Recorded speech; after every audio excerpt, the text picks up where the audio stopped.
Hello Prasad.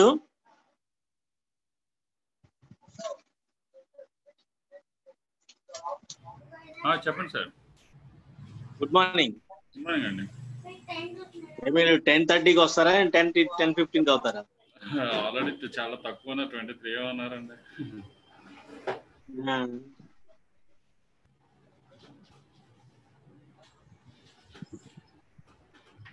చూస్తాను ఏదైనా ఎంతమంది ఉన్నా మనం 10:10కి అట్లా రన్ స్టార్ట్ చేస్తాం. 10 minutes చూసి స్టార్ట్ చేస్తాం. చేస్తాను. తర్వాత ఈ పోర్ట్ఫోలియో అవి కొన్ని అకౌంట్స్ ఓపెన్ చేసే ఉన్నాయి, కొన్ని ఇద్దరు పేర్లు ఉన్నాయి. నేను హైదరాబాద్ వెళ్ళిన తర్వాత ఇస్తాను. Hello hello sir. Hello sir, good morning sir. Good morning అమ్మా. సార్, నా పేరు మల్లికార్జున్ రావు సార్, గుంటూరు డిస్ట్రిక్ట్ నుంచి.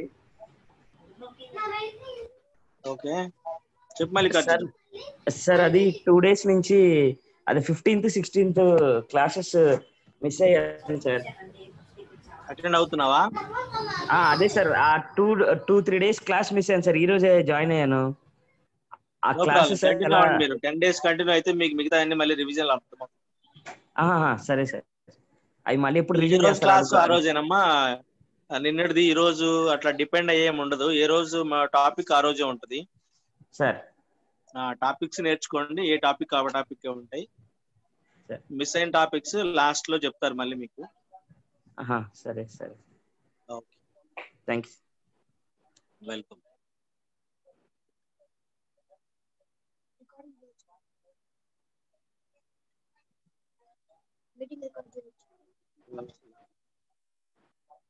రికార్డింగ్ ఇది ఆటోమేటిక్ రికార్డింగ్ అవుతుంది కదా, చూడు ఎక్కడ ఆటోమేటిక్ రికార్డ్ అవుతుందండి.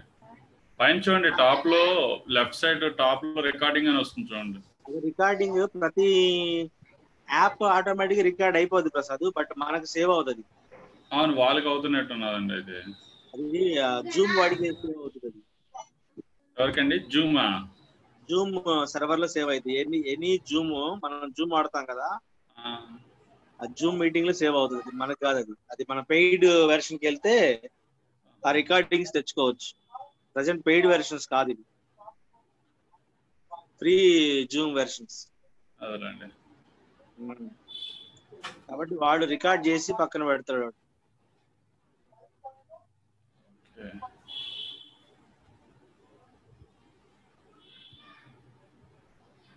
ఎట్లా ఉంది మార్కెట్ ఈ రోజు? మార్కెట్ ఈరోజు పాజిటివ్ అండి. అరౌండ్ 60 పాయింట్స్ నిఫ్టీ ప్లస్ లో ఉంది. సెన్సెక్స్ కూడా 160 పాయింట్స్ అప్ లోనే ఉందండి. ఓకే, బోత్ మార్కెట్స్ అప్ ఉన్నాయి.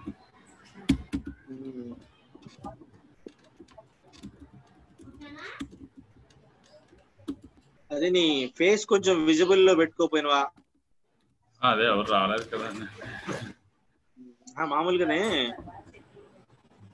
షేప్ అక్కడేనా ప్లేస్ తక్కువ ఉంటుంది అక్కడే.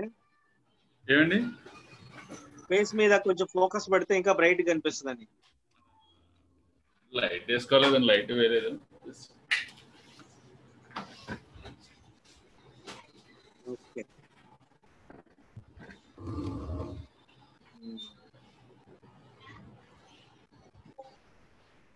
తర్వాత ఏమైనా క్వైరీస్ వస్తున్నాయా వీళ్ళ నుంచి?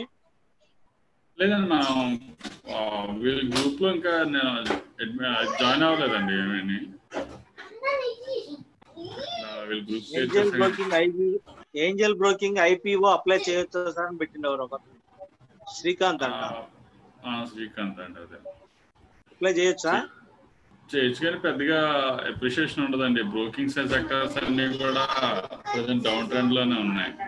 ఎందుకంటే ఎన్ఎస్డిఎల్ వాడు కొత్త రూల్స్, కొత్త సర్క్యులర్ వల్ల ఇవన్నీ కూడా నెగిటివ్ గా ఎక్కువగా అవుతున్నాయి.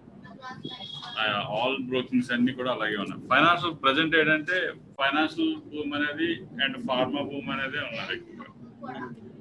అంటే ఫైనాన్స్ ఇష్యూ చేసే కంపెనీస్ ఏవైతే ఉన్నాయో అవన్నీ కూడా.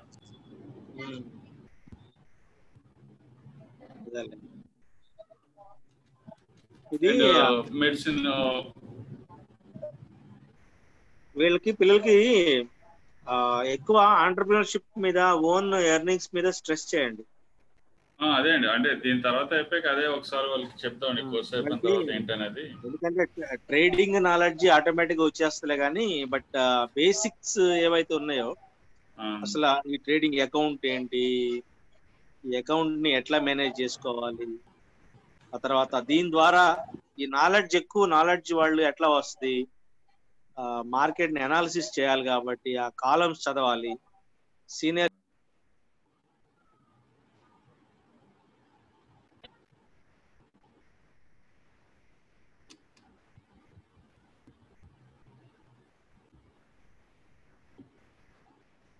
మీరు మ్యూట్లోకి వెళ్ళిపోయిందండి. రత్నాకర్ మీరు మ్యూట్లోకి వెళ్ళిపోయింది.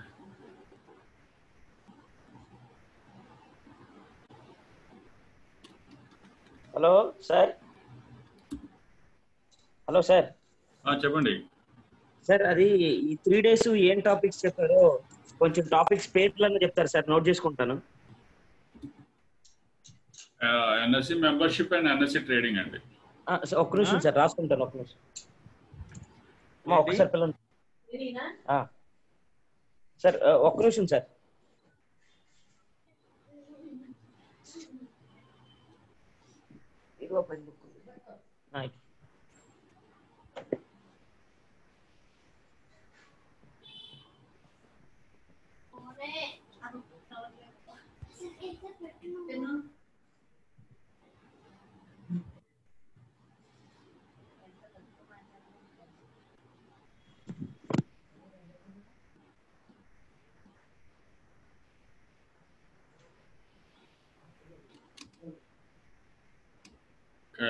ఎవరు రారనుకుంటుంది, స్టార్ట్ చేస్తే సార్.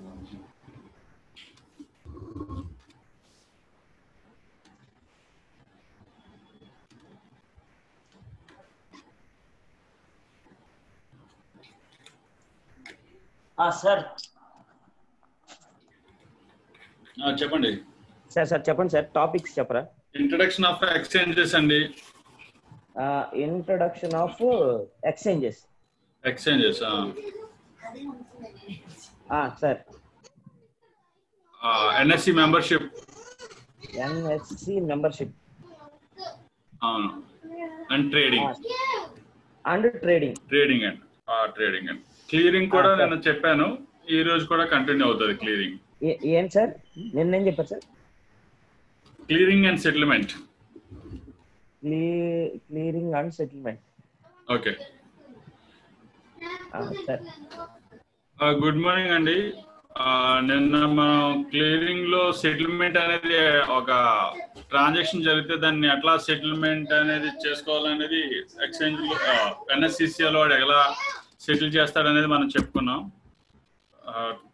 ఒక ఎక్స్చేంజ్ ఒక షేర్ ని కొన్న తర్వాత బ్యాక్ ఎండ్ లో షేర్స్ ఎలా క్లియర్ చేస్తారు, అమౌంట్ ఎట్లాగా అనే దాని మీద నిన్న చెప్పుకున్నాం. ఇదేంటంటే నెక్స్ట్ మనం ఆప్షన్ మార్కెట్, యాక్చువల్ మనం క్యాపిటల్ మార్కెట్ లో నార్మల్ మార్కెట్ గురించి చెప్పుకున్నాం. నెక్స్ట్ ఆప్షన్ మార్కెట్ గురించి అనేది జస్ట్ కొంచెం తెలుసుకుందాం అండి. ఆప్షన్ మార్కెట్ ఎందుకు కండక్ట్ చేస్తారనేది మీకు చెప్పాను ఆల్రెడీ.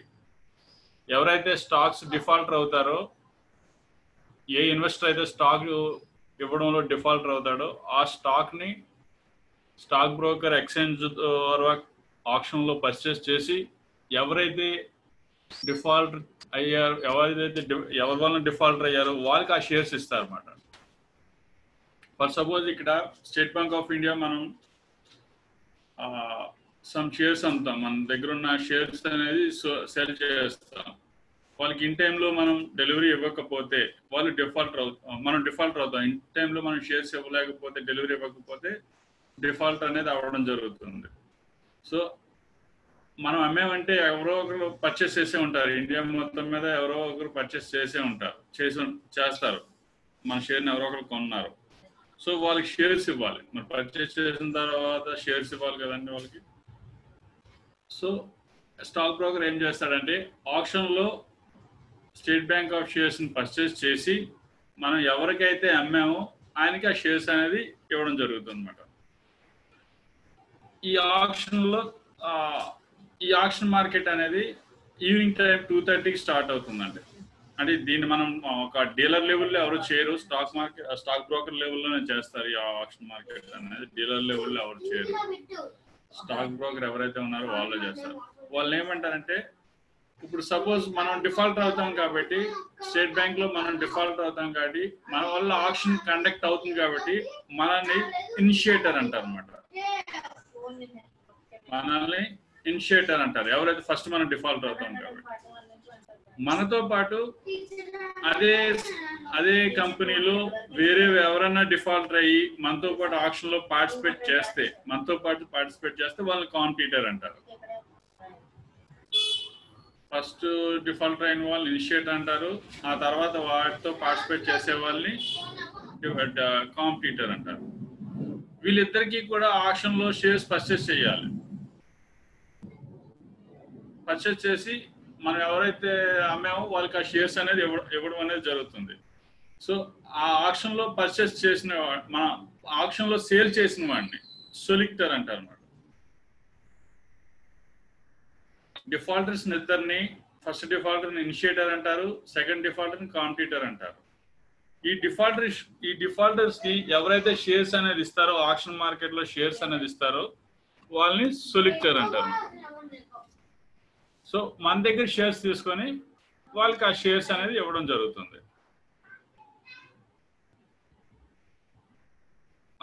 ఈ సెటిల్మెంట్ అనేది ఎలా ఉంటుందంటే మీకు చూపిస్తాను. ఆ సెటిల్మెంట్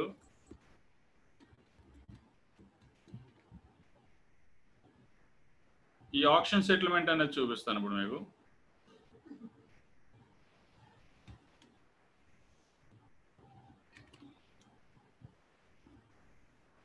ఇక్కడ చూడండి, table settlement cycle normal market అనేసి ఉంది కదా, ఇది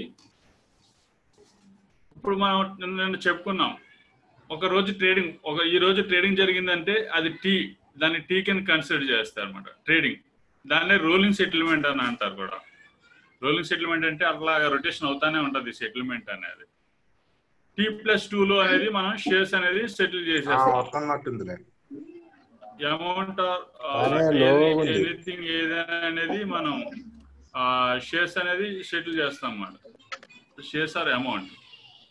సో ఆ తర్వాత పోస్ట్ సెటిల్మెంట్ అంటే సెటిల్మెంట్ అయిపోయిన తర్వాత మనం ఆక్షన్ మార్కెట్కి వెళ్ళాల్సి వస్తే అది T+3లో ఆక్షన్ సెటిల్మెంట్ అనేది ఇవ్వడం జరుగుతుంది. T+3లో అనేది ఆక్షన్ మార్కెట్లో ఇవ్వడం జరుగుతుంది, సెటిల్ చేయడం జరుగుతుంది. అక్కడ అంటే డిఫాల్టర్ అయితే ఆ తర్వాత అక్కడ దాకా సెటిల్ చేయడం జరుగుతుంది. ఇన్ కేస్ ఆక్షన్ మార్కెట్లో కూడా సొలిక్టర్ ఎవరైతే ఉన్నారో సొలిక్టర్ కూడా డిఫాల్టర్ అయ్యాడు అని అంటే దాన్ని బ్యాడ్ డెలివరీ కింద కన్సిడర్ చేస్తారు.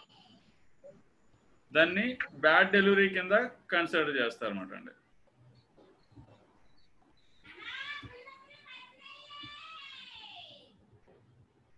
అలా బ్యాడ్ డెలివరీస్ అనేది కన్సిడర్ చేస్తారు. సో మరి కొనుక్కున్న ఇలా బ్యాడ్ డెలివరీస్ ఎన్నిసార్లు అని ఇస్తారు. సో అక్కడ షేర్స్ ఇన్వెస్ట్ చేసిన పరిస్థితి ఏంటంటే చూస్తుంది ఆ నెక్స్ట్ డే T+9లో T+6 తర్వాత అంటే మళ్ళీ ఆక్షన్ చేస్తుంది, రిపీట్ ఆక్షన్ చేస్తుంది.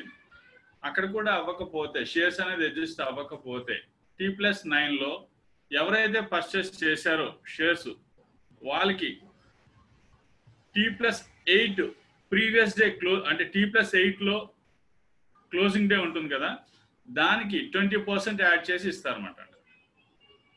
బాగా చూడండి, మనం టీలో అనేది పర్చేస్ చేశారనుకోండి, ఎవరైనా సరే ఫస్ట్ ట్రేడింగ్ డేలో పర్చేస్ చేస్తే మనకు షేర్స్ ఇవ్వాల్సిన వాడు డిఫాల్టర్ అయితే, ఆ తర్వాత ఆప్షన్లో కూడా డిఫాల్టర్ అయితే T+9లో అంటే T+8 క్లోజింగ్ డేకి 20% అమౌంట్ యాడ్ చేసి ఎవరైతే పర్చేస్ చేశారో వాళ్ళకి ఇవ్వడం అనేది జరుగుతుంది అన్నమాట. ఇది ఆప్షన్ మార్క్. ఎవరు 40% చెప్పారు సార్ పెనాల్టీ, మీరు 20% చెప్పానండి ఆ రోజు కూడా. 240 రూపీస్ అన్నాను మీకు, కాకపోతే 240 రూపీస్ చెప్పి దానికి 20% అన్నాను. 20% అంటే 240 రూపీస్ అవుతుంది అన్నమాట. Okay okay sir, 20% sir? 20% అండి. Okay, thank you sir. అంటే ఆ రోజు ఎగ్జాంపుల్ గా 200 రూపీస్ అని మీకు అది మెన్షన్ చేశాను అన్నమాట. రాసుకున్నా 40% అని, అందుకని 20% అనండి. Okay okay. ఇలాగానే ఈ ఆక్షన్ ప్రాసెస్ అనేది ఇట్లా జరుగుతుంది అన్నమాట. ఇక్కడ వరకు మనం ఏంటంటే క్యాపిటల్ మార్కెట్, ఆక్షన్ మార్కెట్, వాటి సెటిల్మెంట్ జరగడం అనేది ఎట్లాగనేది మనం తెలుసుకున్నాము. ఇప్పుడు ఏంటంటే నెక్స్ట్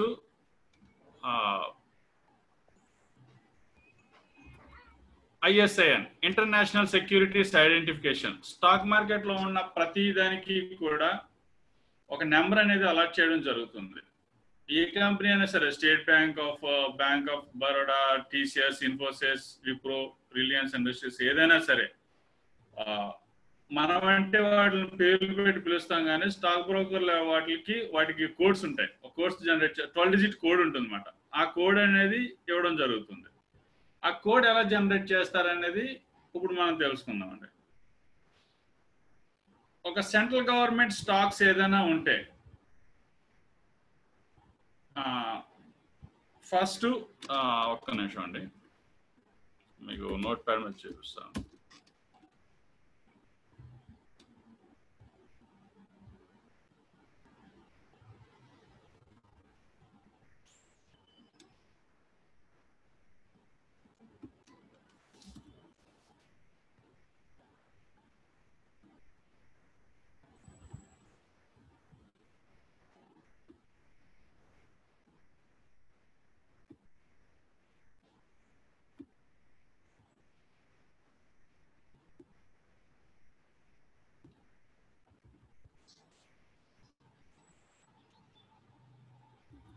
ఒక దీని 12 డిజిట్స్ అన్నాను కదండి, ISIN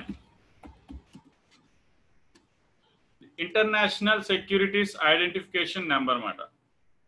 ISIN అంటే ఇంటర్నేషనల్ సెక్యూరిటీస్ ఐడెంటిఫికేషన్ నెంబర్. ఇది 12 డిజిట్స్ ఉంటాయండి.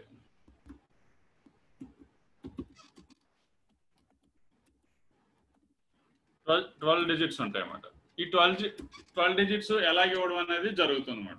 చెప్తాను మీకు. ఫస్ట్ 2 లెటర్స్ కంట్రీని ఐడెంటిఫికేషన్ చేస్తుంది అన్నమాట. ఫస్ట్ 2 లెటర్స్ కంట్రీని ఐడెంటిఫికేషన్ చేస్తుంది. సపోజ్ మన కంట్రీ ఇండియా కాబట్టి ఇండియాలో ఉన్న ఫస్ట్ 2 లెటర్స్ ఐఎన్ అనేసి వస్తుంది అన్నమాట.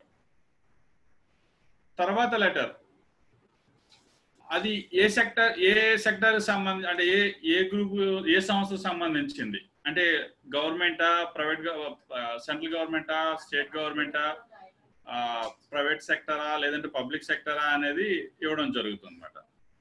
ఈ థర్డ్ డిజిట్ అనేది.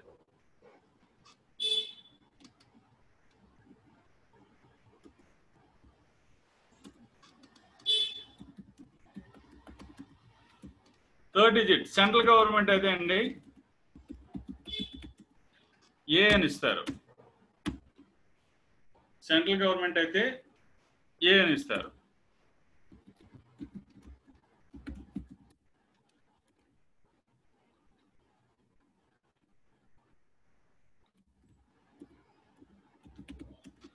స్టేట్ గవర్నమెంట్ అయితే బి అని ఇస్తారు.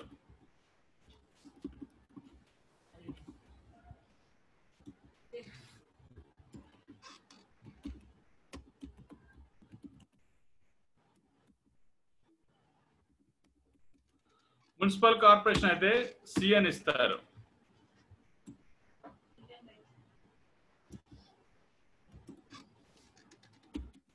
యూనియన్ టెరిటరీస్ అయితే డి ఇస్తారు.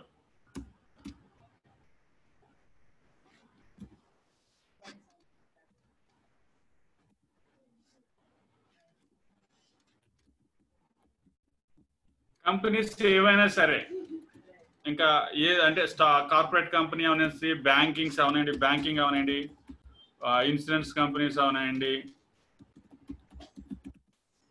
ఈ అని ఇస్తారు.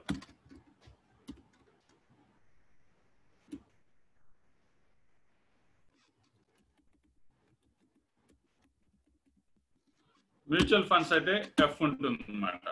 సో ఒక ఐడెంటిఫికేషన్ నెంబర్లో థర్డ్ డిజిట్ అనేది ఇక్కడ ఏంటనేది మెన్షన్ చేస్తారు. సపోజ్ మనం ఎక్కువగా సెంట్రల్ గవర్నమెంట్, స్టేట్ గవర్నమెంట్ ఉంటాయి కానండి, ఎక్కువగా మనకి ఒక కార్పొరేట్ సెక్టర్లోనే ఇవే ఉంటాయి అన్నమాట అండి ఎక్కువగాను.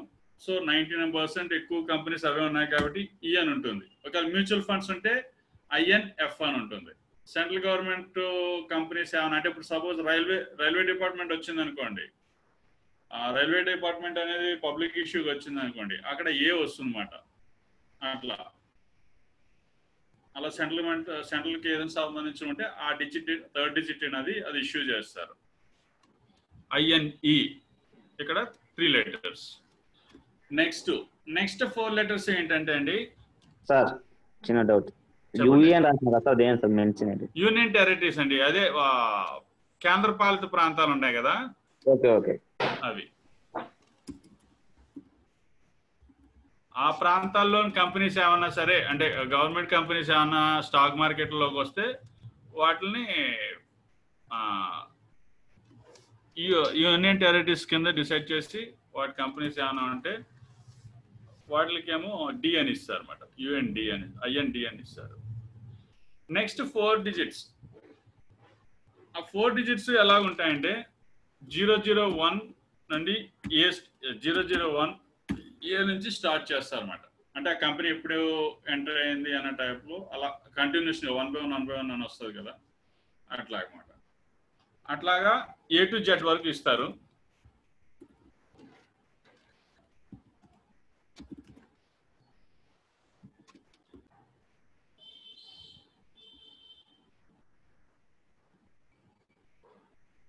ఆ 001 ఏ నుంచి సార్ ఇలా కాదు,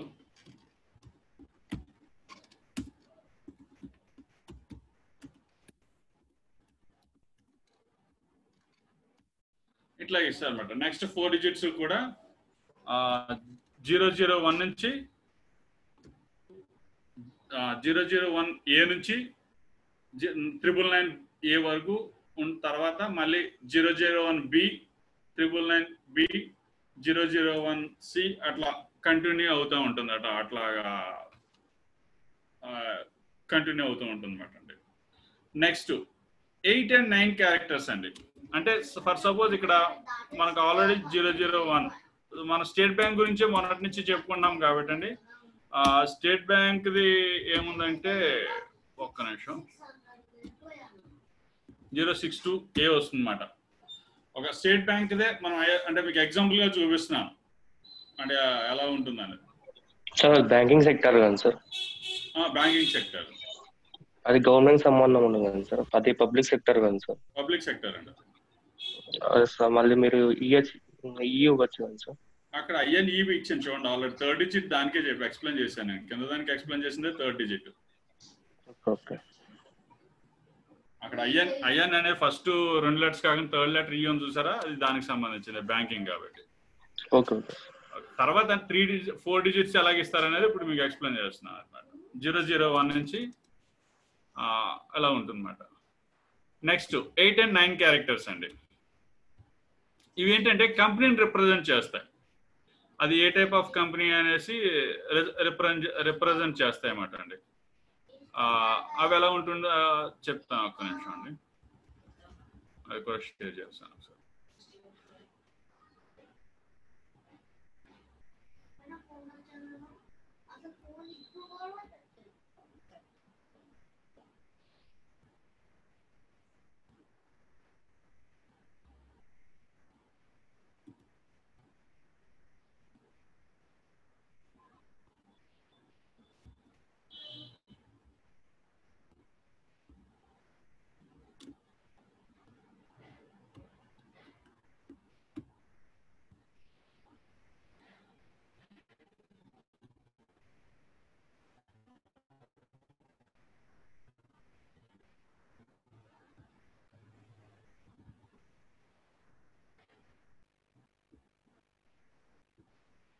చూడండి, నెక్స్ట్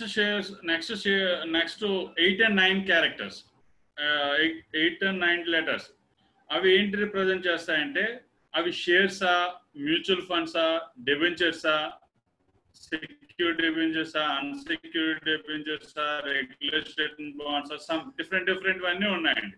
ఇవన్నీ ఫైనాన్షియల్ ప్రొడక్ట్స్. ఇవన్నీ కూడా అంటే మనం చేయట్లేదులేండి, 99% దీంట్లో చాలా వరకు మనం చెయ్యం. మ్యూచువల్ ఫండ్స్ ఈక్విటీస్ చేస్తాము. ఇవన్నీ కూడా నెక్స్ట్ 2 లెటర్స్ 8 and 9 లెటర్స్ అనేది అక్కడ రిప్రజెంట్ చేస్తుంది అనమాట. అంటే సో ఇప్పుడు మనం స్టేట్ బ్యాంక్ ఆఫ్ షేర్స్ గురించి మాట్లాడుకుంటున్నాం కాబట్టి షేర్స్ అని వచ్చేసరికి 01 వస్తుంది. ఈవెన్ మ్యూచువల్ ఫండ్ అయినా సరే 01 అనేది IN నెంబర్ లో మెన్షన్ అవుతుంది అనమాట అండి.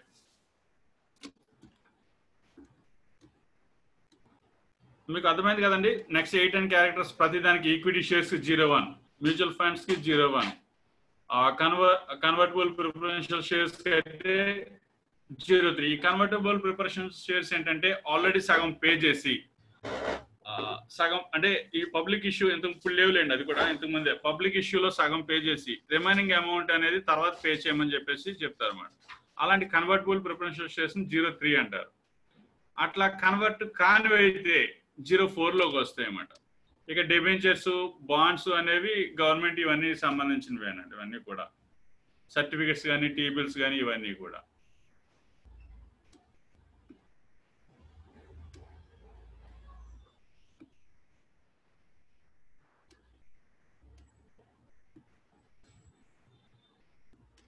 సో షేర్స్ అనుకుంటున్నాం కాబట్టి నెక్స్ట్ 2 లెటర్స్ ఇక్కడ 01 అనేది వస్తుంది అన్నమాట. అక్కడ అంటే షేర్స్ అవనాయండి, మ్యూచువల్ ఫండ్స్ అవనాయండి, ఏవైనా సరే INE 062A01 అంటే ఇప్పుడు దాకా మనం తెలుసుకుంది 8 and 9 క్యారెక్టర్స్ వరకు తెలుసుకున్నాం అన్నమాట అండి. నెక్స్ట్ లెటర్స్ ఏమున్నాయి? 8 and 9 and 11 అండి. 9 and 11 ఏంటి రిప్రజెంట్ చేస్తానని చెప్తున్నాను సార్. 10 and 11 కదా సార్? 10 and 11 sorry. ఈ 10 and 11 లెటర్స్ ఎలా ఇస్తారంటే సీరియల్లీగా ఇస్తారన్నమాట. ఇష్యూడ్ ఇది స్టాక్ ఎక్స్చేంజ్ ఇస్తుంది. ఇది ఎట్లా ఉంటుంది అనేది మనం చెప్పలేము ఎగ్జాక్ట్ గా అనేది. దాని గురించి మనకి ఎక్కడా కూడా బుక్స్ లో కూడా వాటిలో కూడా మెన్షన్ చేయలేదు. కానీ ఒక సీరియల్ లో మాత్రం ఇస్తారనేసి రిప్రజెంట్ చేస్తుంది. అంటే ఎక్స్చేంజ్ ది నెక్స్ట్ 2 లెటర్స్ కూడా 10 and 11 కూడా సీరియల్ గా ఇష్యూ చేస్తుంది సెక్యూరిటీస్ కి. అంటే అది ఏ టైప్ లో చేస్తుంది అనేది తెలియదు. లాస్ట్ డిజిట్ అనేది చెక్ డిజిట్ అన్నమాట. అంటే ఈ 3 లెటర్స్ కూడా లాస్ట్ 10, 11, 12 ఈ 3 ఏవైతే ఉన్నాయో అవి ఎక్స్చేంజ్ ఇస్తుంది. ఆ ఎక్స్చేంజ్ ఇవ్వడం అనేది ఎలా ఇస్తుంది? న్యూమరిక్ ఇస్తుంది. అది కూడా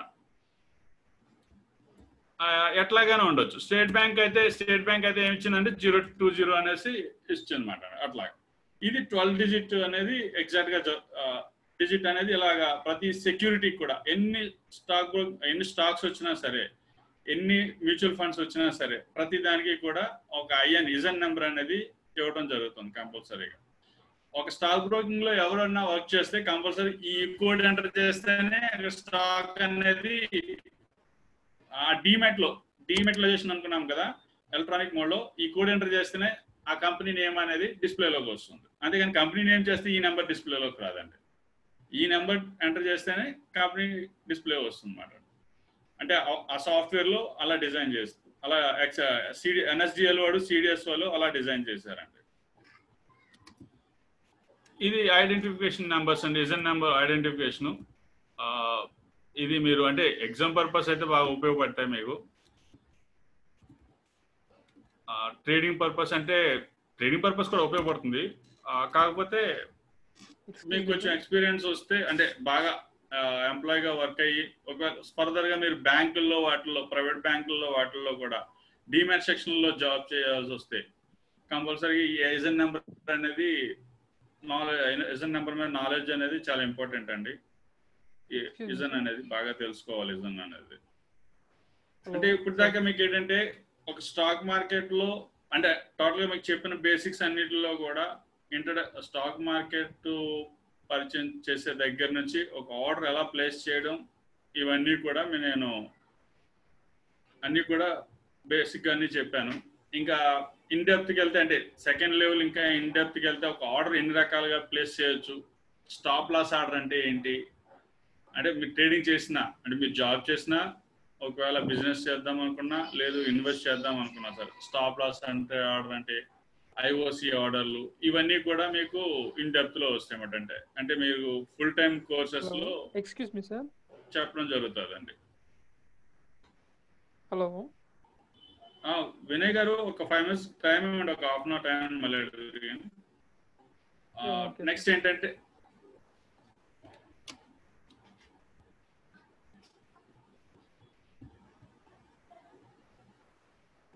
అయితే ఇంతవరకు ఏంటంటే మనకు టోటల్ గా ఒక స్టాక్ ఇంతవరకు చెప్పడం జరిగింది. నెక్స్ట్ మీకు రేపు ఇవాళ డెరివేటివ్స్ అనేది ఇంట్రడక్షన్ ఇస్తాను. మ్యూచువల్ ఫండ్స్ అనేది మీకు వేరే ఆయన చేత అది కూడా రేపు నేను ఈరోజు రేపు డెరివేటివ్స్ మీకు ఎక్స్ప్లెయిన్ చేసిన తర్వాత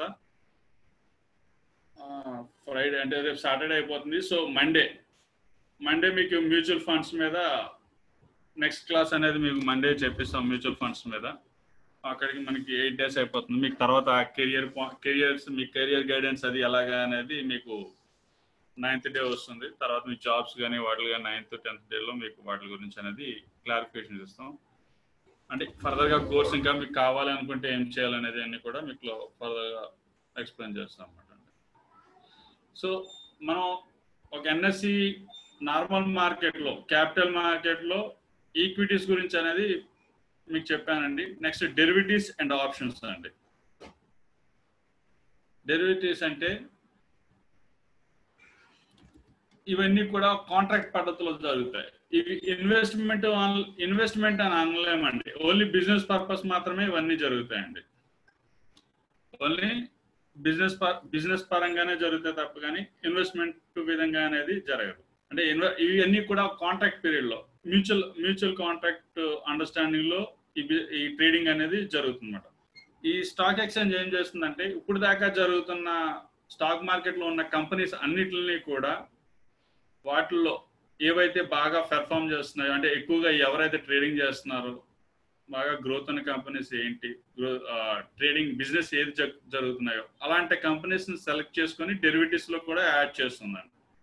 ఈ డెరివేటివ్స్ లో ఇండెక్స్లు కూడా ఉన్నాయి. ఇండెక్స్ మీకు ఐడియా ఉండి ఉంటాయి, మన ఇండెక్స్ లేవో ఐడియా ఉన్నాయో అనుకుంటున్నాను, మరి గుర్తున్నాయి అనుకున్నా. నిఫ్టీ అండ్ సెన్సెక్స్, ఈ ఇండెక్స్లతో పాటు ఇంకా మెనీ ఇండెక్స్ చాలా ఉన్నాయి. ప్రతి సెక్టర్ కి కూడా ఒక్కొక్క ఇండెక్స్ ఉంటుంది. సపోజ్ బ్యాంకింగ్ సెక్టర్ కి ఒక ఇండెక్స్ ఉంటుంది, ఫార్మా సెక్టర్ కి ఒక ఇండెక్స్ ఉంటుంది. అంటే వీటన్నిటిని హెడ్ అనేది నిఫ్టీయే, బట్ తర్వాత వచ్చేవన్నీ కూడా ఇండెక్స్ చాలా ఉన్నాయి ప్రతి సెక్టర్ కి కూడా. Banking Nifty, software IT Nifty, అలా అన్నమాట. ఐటీ అని చెప్పేసి ప్రతిదానికి ఒక్కొక్క ఇండెక్స్ ఉంటుందని. ఇవన్నీ కూడా డెరివేటివ్స్ లో పెట్టడం జరిగింది. వీటితో పాటు షేర్స్ ని కూడా పెట్టడం అనేది జరిగింది. ఈ డెరివేటివ్స్ అనేది కాంట్రాక్ట్ పీరియడ్ లో purchase and sale both 2 transactions complete అయిపోవాలి. ఈ కాంట్రాక్ట్ అనేది, ఈ డెరివేటివ్స్ లో ఈ కాంట్రాక్ట్ అనేది 3 months ఉంటుందండి. ఈ కాంట్రాక్ట్ అనేది డెరివేటివ్స్ లో కాంట్రాక్ట్ పీరియడ్ అనేది 3 months ఉంటుంది. ఒక కొత్త కాంట్రాక్ట్ స్టార్ట్ అవడానికి every month last Friday start అవుతుంది. ఒక కొత్త కాంట్రాక్ట్ స్టార్ట్ అవడానికి ఎవ్రీ మంత్ లాస్ట్ ఫ్రైడే ఒక కొత్త కాంట్రాక్ట్ అనేది స్టార్ట్ అవుతూ ఉంటుంది. ఆ కాంట్రాక్ట్ 3rd month లో లాస్ట్ థర్స్డే క్లోజ్ అవుతుంది. ఏ కాంట్రాక్ట్ అయితే every month last Friday start అవుతుందో ఆ contract every month 3rd month last Thursday 3:30కి క్లోజ్ అయిపోతుంది. ఈ లోపల purchase or sale or purchase anything అనేది ట్రాన్సాక్షన్ కంప్లీట్ చేయాలి. ఈ డెరివేటివ్స్ లో మనకి ఎప్పుడు కూడా డెలివరీ అనేది రాదు. అంటే ఇప్పుడు మనం ఈక్విటీస్ లో చూడండి, మనం క్యాష్ ఇచ్చి కొంటాం, మనం పర్చేస్ చేస్తాం, క్యాష్ ఇస్తాం, వాళ్ళు షేర్లు మన అకౌంట్ క్రెడిట్ ఇచ్చేస్తారు. కానీ డెరివేటివ్స్ లో అలా డెలివరీ అనేది ఇవ్వడం జరగదు. జస్ట్ మ్యూచువల్ అగ్రిమెంట్ మీదే బిజినెస్ అనేది జరుగుతూ ఉంటుంది అనమాట. అంటే ఎక్స్చేంజ్ బ్రోకర్ మన మ్యూచువల్ అగ్రిమెంట్ మీదే బిజినెస్ అనేది జరుగుతూ ఉంటుంది. ఒక కాంట్రాక్ట్ ఎంటర్ అయిన తర్వాత buy or sell, sell or buy, ఏదైనా సరే ఆ ట్రాన్సాక్షన్ మనం ఓపెన్ చేసిన ట్రాన్సాక్షన్ ని విత్ ఇన్ 3 months లో జీరో చేసేయాలి, క్లోజ్ చేసుకోవాలి, జీరో చేసుకోవాలన్నమాట. Profit or loss anything, loss అయితే మీరు పే చేస్తారు, ప్రాఫిట్ అయితే ఎక్స్చేంజ్ పే చేస్తుంది. ఎక్కడైతే ఉందో ఎవరైతే మన ట్రాన్సాక్షన్ ఎవరి వల్ల అయితే ఓపెన్ చేస్తున్నాం వాళ్ళు పే చేస్తారు అన్నమాట. దీని సెటిల్మెంట్ T+1 లో సెటిల్మెంట్ చేస్తారు. సెటిల్మెంట్ అనేది T+1 లోనే చేయడం జరుగుతుంది. దీనికి డిఫాల్టింగ్ అంటే ఏముండదు, ఆక్షన్ మార్కెట్ అంటే ఏముండదు దీంట్లోను. నెక్స్ట్, ఒకవేళ దీంట్లో ఇన్వెస్ట్ చేయాల్సి వస్తే ఈక్విటీస్ లో మనం ఇన్వెస్ట్ చేస్తే ఈచ్ షేర్ మల్టిపుల్, అంటే 1, 2, 3 ఎన్నైనా మనకు నచ్చిన మన అమౌంట్ ఎంత వర్త్ ఉందో అంత వర్త్ అనేది మనం పర్చేస్ చేసుకోవచ్చు. అంటే 1, 2 మన ఇంకా క్యాపిటల్ ఉంటే 100, ఇంకా ఉంటే 1000 లేదంటే 500, even figure, odd figures, even figures ఏదైనా సరే మనం పర్చేస్ చేసుకోవచ్చు ఈక్విటీస్ లో. కానీ డెరివేటివ్స్ లోకి వచ్చేసరికి ఎక్స్చేంజ్ అనేది ఒక లాట్ ఫిక్స్ చేస్తుంది అన్నమాట. ఇంత quantity minimum purchase or sale చేయాలనేది, ఇంత క్వాంటిటీ చేయాలని చెప్పేసి లాట్ ఫిక్స్ చేస్తుంది. అది ఆ లాట్ ఎలా డిజైన్ చేస్తుందంటే అన్ని కంపెనీలకి ఒకలా ఉండదండి లాట్. ఈ లాట్ ఎలా డిజైన్ చేస్తుందంటే ఆ కంపెనీ యొక్క వాల్యూ మీరు పర్చేస్ ఆర్ సేల్ చేస్తే మినిమం 4 lakhs అబౌవ్ ఉండాలి. అంటే సపోజ్ ఇన్ఫోసిస్ తీసుకోండి, స్టేట్ బ్యాంక్ తీసుకోండి, 200 rupees ఉంటుంది. మినిమం 4 lakhs అవ్వాలంటే 2000 క్వాంటిటీ కొనాలి. కానీ కాకపోతే ఇప్పుడున్న లెక్క అంటే ఎప్పుడో ఫిక్స్ చేస్తుందండి, రెగ్యులర్ గా మార్చదు ఇది. ప్రజెంట్ ఇది ప్రకారం అయితే 300 క్వాంటిటీ అనేది స్టేట్ బ్యాంక్ షేర్స్ కొనాలి. అంటే మీరు ఇన్వెస్ట్ చేస్తే 300 క్వాంటిటీ మీద ఇన్వెస్ట్ చేయాలి, సేల్ చేస్తే 300 ఇన్వెస్ట్ చేయాలి. అంతేగాని పార్షియల్ గా సేల్ చేద్దామంటే మాత్రం జరగదు. ఈ డెరివేటివ్స్ లో ఈచ్ సెల్ చేయడానికి, ట్రాన్సాక్షన్ చేయడం జరగదు. సింగిల్ లాట్ దాన్ని లాట్ అంటామాట. మినిమం 2000. అదే ఇన్ఫోసిస్ లాంటిది అన్నా అనుకోండి, ఇన్ఫోసిస్ లాంటిది అంటే ఒక 1000 రూపీస్ ఈచ్ షేర్ వాల్యూ ఉంటుంది. సో అది 4 lakhs వాల్యూకి ఎన్ని వస్తాయండి? అరౌండ్ 400 ఎన్నో వస్తాయి. బట్ ఆ 600 పర్చేస్ చేసుకోవాలన్నమాట. అంటే ఒక్కొక్క కంపెనీకి minimum value 4 lakhs and above fix చేసి ఎంత క్వాంటిటీ అయితే వస్తుందో అంత క్వాంటిటీని లాట్ కింద ఎక్స్చేంజ్ అనేది ఫిక్స్ చేయడం జరుగుతుంది. చెప్పండి సార్. రత్నం సార్. హలో, ఏం చెప్తున్నారు? Carry on. Okay sir.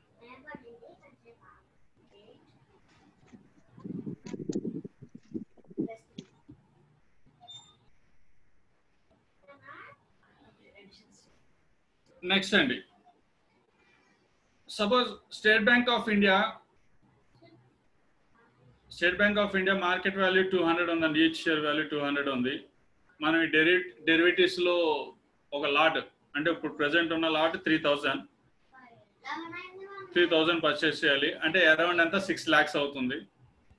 So ఈ 6 lakhs కూడా మనం పే చేయాల్సిన పని లేదు. దీనికి 30% అమౌంట్ మాత్రమే మనం పే చేయాలి. ఎందుకంటే మనం డెలివరీ తీసుకోవట్లేదు, డైరెక్ట్ అండ్ కాంట్రాక్ట్ పీరియడ్ లో చేస్తున్నాం కాబట్టి 30% అమౌంట్ పే చేయాలి. 6 lakhs కి 30% అంటే ఎంత అవుతుందండి? అరౌండ్ 1,80,000 అవుతుంది. సో 1,80,000 పే చేస్తే స్టేట్ బ్యాంక్ ఆఫ్ ఇండియాలో 3000 షేర్స్ మనం పర్చేస్ చేసుకోవచ్చు. ఫర్ సపోజ్ ఆ షేర్ వాల్యూ 200 నుంచి 210కి వెళ్ళింది అనుకోండి. మనం 200 దగ్గర పర్చేస్ చేస్తాం, 1,80,000 పే చేస్తాం. 200 నుంచి ఆ షేర్ వాల్యూ పెరిగి అప్ అయ్యి 210 రూపీస్కి వెళ్తుంది. సో గ్యాప్ ఎంత అండి? 10 రూపీస్ ఉన్నది. 10 రూపీస్ ఇంటూ మనం పర్చేస్ చేసిన క్వాంటిటీ 3000. సో 30,000 అనేది ఎక్స్చేంజ్ మన అకౌంట్కి క్రెడిట్ ఇచ్చేస్తుంది. T+1లోనే క్రెడిట్ ఇచ్చే, అంటే ఈ రోజు కొన్నామంటే రేపటికే క్రెడిట్ ఇచ్చేస్తుంది. కానీ ఇక్కడ గుర్తుపెట్టుకోండి, మీరు సేల్ చేసినా చెయ్యకపోయినా ఎక్స్చేంజ్ అనేది డైలీ సెటిల్మెంట్, డెరివేటివ్స్ లో డైలీ సెటిల్మెంట్ చేస్తూ ఉంటుంది అనమాట. T+1లో డైలీ సెటిల్మెంట్ చేస్తూ ఉంటారు. అంటే 200 నుంచి 210కి వచ్చిన తర్వాత మీకు ఆ అమౌంట్, సపోజ్ ఈ రోజు కొన్నామండి స్టేట్ బ్యాంక్ 200కి, రేపు 210 వరకు వెళ్ళింది. సో మన అకౌంట్కి 30,000 రూపాయలు వచ్చి క్రెడిట్ అయిపోతాయి. ఆ నెక్స్ట్ డే 211 వరకు వెళ్ళిందండి. మనం సేల్ చేయలేదండి, కొనే ఉంచాం, పర్చేస్ చేసే ఉంచాం, సేల్ చేయలేదు ఎక్కడా కూడా. ఇంకా పెరుగుతుందనే హోప్ తోటి మనం వెయిట్ చేస్తున్నాం. సో ఆ నెక్స్ట్ డే 211కి వెళ్ళింది. సో 3000 పే చేసేస్తుంది ఎక్స్చేంజ్. ఆ తర్వాత 215కి వెళ్ళింది, 12,000 పే చేసేస్తుంది ఎక్స్చేంజ్. అక్కడి నుంచి అనుకోకుండా మార్కెట్ ఫాల్ వచ్చి మళ్ళీ 200కి వచ్చింది అనుకోండి, మొత్తం ఈ 45,000 రూపీస్ మన దగ్గర కలెక్ట్ చేసేసుకుంటుంది అన్నమాట. మనకి ఇచ్చిన అమౌంట్ ఏదైతే ఉందో అది కలెక్ట్ చేసుకుంటుంది. ఎందుకంటే మనం ఎక్కడ కొన్నాం? 200లో కొన్నాం. సో ఆ 200 దగ్గరకు ఆ స్టాక్ అనేది బ్యాక్ వచ్చేస్తే మనకి ఎంత పెరిగింది? 200 నుంచి 215 వరకే వెళ్ళింది. మళ్ళీ 215 నుంచి 200కి వచ్చింది. సో ఆ 15 రూపీస్ అనేది మన దగ్గర ఎక్స్చేంజ్ కలెక్ట్ చేసుకుంటుంది, ఇచ్చి కలెక్ట్ చేసుకుంటుంది. అంటే మనం సేల్ చేయకపోతే 250లో సేల్ చేసామనుకోండి, 215లో మనం సేల్ చేసామనుకోండి, ఆ ప్రాఫిట్ బుకింగ్ అనేది అయిపోయినట్టే. సో ఆ ప్రాఫిట్ 45,000 అనేది మీ అకౌంట్ క్రెడిట్ అయిపోతుంది. ఒకవేళ మీకు ఇంకా హోప్ ఉండి సేల్ చేయకపోతే, అన్ఫార్చునేట్లీ మార్కెట్ ఫాల్ అనేది పడడం జరిగితే, ఆ 200కి మళ్ళీ బ్యాక్ వచ్చేస్తే ఆ 45,000 అనేది మీ అకౌంట్ నుంచి ఆటో డెబిట్ అయిపోతూ ఉంటుంది. మీ ట్రేడింగ్ అకౌంట్ నుంచి ఏదైతే ఎక్కడైతే క్రెడిట్ ఇచ్చిందో ఆ ట్రేడింగ్ అకౌంట్ నుంచి ఆటో డెబిట్ అయిపోతూ ఉంటుంది. ఇలా డైలీ సెటిల్మెంట్ అనేది ఎక్స్చేంజ్ చేస్తుంది. ఫర్ సపోజ్ మీకు 200 కొన్న తర్వాత పెరిగితే ఏంటనేది చెప్పాను. ఇప్పుడు తగ్గితే ఏంటి? 200 నుంచి కొన్న తర్వాత అదే 190కి వచ్చేసింది అనుకోండి, పెరగకుండా, అంటే 201కి కూడా వెళ్ళకుండా 190కి వచ్చేసింది అనుకోండి. గ్యాప్ ఎంత ఉందండి? 10 రూపీస్ గ్యాప్ ఉంది కదా. సో 10 రూపీస్ తగ్గింది కాబట్టి మీరు పే చేసిన 1,80,000 మార్జిన్ లో ఆ 30,000 రూపీస్ డెబిట్ అయిపోతుంది. ఒకవేళ మళ్ళీ పెరిగింది అనుకోండి, 190 నుంచి 200కి వెళ్ళింది అనుకోండి, మళ్ళీ ఆ 30,000 మీ అకౌంట్కి క్రెడిట్ ఇచ్చేస్తుంది. ఇదే ఇట్లాగా డైలీ సెటిల్మెంట్ డైలీ సెటిల్మెంట్ జరగడం అనేది జరుగుతుంది.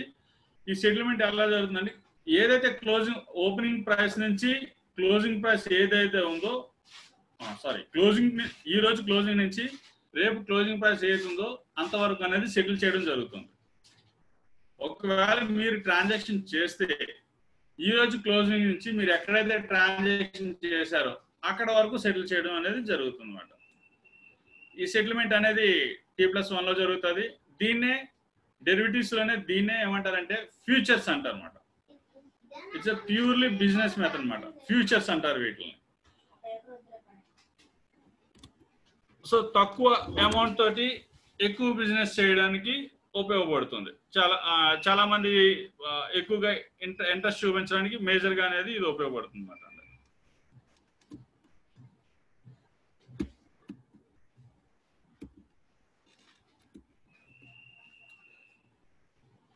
ఈ కాంట్రాక్ట్ పీరియడ్స్ అన్ని కూడా రెగ్యులర్ గానే జరుగుతాయండి. ఓపెనింగ్ ఆర్ క్లోజింగ్ ఏదైనా జరుగుతుంది. ఒకవేళ ఈ కాంట్రాక్ట్ పీరియడ్ స్టార్ట్ చేయడానికి ఆ రోజు హాలిడే అనుకోండి, లాస్ట్ ఫ్రైడే, ఎవ్రీ మంత్ లో లాస్ట్ ఫ్రైడే హాలిడే వచ్చింది అనుకోండి, అండ్ నెక్స్ట్ వర్కింగ్ డే ఏదైతే ఉందో అక్కడే ఓపెన్ చేస్తారు. సపోజ్ మండే అయితే మండేనే ఓపెన్ అవుతుంది కొత్త కాంట్రాక్ట్ అనేది. ఒకవేళ క్లోజ్ చేయడానికి ఆ కాంట్రాక్ట్ క్లోజ్ చేయడానికి లాస్ట్ థర్స్డే హాలిడే అయితే బిఫోర్ ట్రేడింగ్ డే ఏదైతే ఉందో అక్కడ క్లోజ్ చేసేస్తారు. లాస్ట్ థర్స్డే హాలిడే అయితే వెడ్నెస్డే ఏదైతే ఉందో అది క్లోజ్ చేసేస్తున్నారు. ఇది ఫ్యూచర్స్. మీకు నేను రేపు ఆప్షన్స్ అనేది చెప్తాను. ఈ ఆప్షన్స్ అనేది ఏంటంటే మీకు 99% నేను చెప్పింది మీకు బై పెన్ వేసినా సరే, అంటే బై బోర్డ్ మీ దగ్గరుండి నేను ఎక్స్ప్లెయిన్ చేసినా అనేది అర్థం కాదు. బట్ అయినా నేను ఎక్స్ప్లెయిన్ చేయడానికి మీకు ట్రై చేస్తాను. ఎందుకంటే బాగా నెక్స్ట్ లెవెల్, అంటే ఈక్విటీస్ ఒక ఎగ్జామ్ అయితే NISMకి వెళ్ళేసరికి ఈక్విటీస్ అనేది ఒక ఎగ్జామ్ అయితే ఈ డెరివేటివ్స్ కూడా ఇంకో ఎగ్జామ్ అనేది ఉంటుందండి. అలాగే మ్యూచువల్ ఫండ్స్ కూడా ఒక ఎగ్జామ్ ఉంటుంది అన్నమాట. అట్లా అన్నమాట. అంటే నెక్స్ట్ లెవెల్ ఎగ్జామ్ అవుతుంది ఇది. ఈ ఆప్షన్స్ అనేది కూడా మీకు నేను రేపు పూర్తిగా ఎక్స్ప్లెయిన్ చేస్తాను. సరే, ఇప్పుడు దాకా అంటే ఈ ఏజెంట్ నెంబర్ నుంచి ఇక్కడ దాకా ఉన్న డౌట్స్ ఏమైనా ఉన్నాయి చెప్తే ఏంటనేది ఒకసారి క్లారిఫై చేస్తానండి. టైం మళ్ళీ సరిపోవట్లేదు డౌట్స్కి. ఒకసారి మీరు మెసేజ్ చేసినా ఆన్సర్ చేసినా నేను మీది అదే ఆన్సర్ చేసి 1 by 1 క్వశ్చన్ అడిగినా సరిపోతుంది.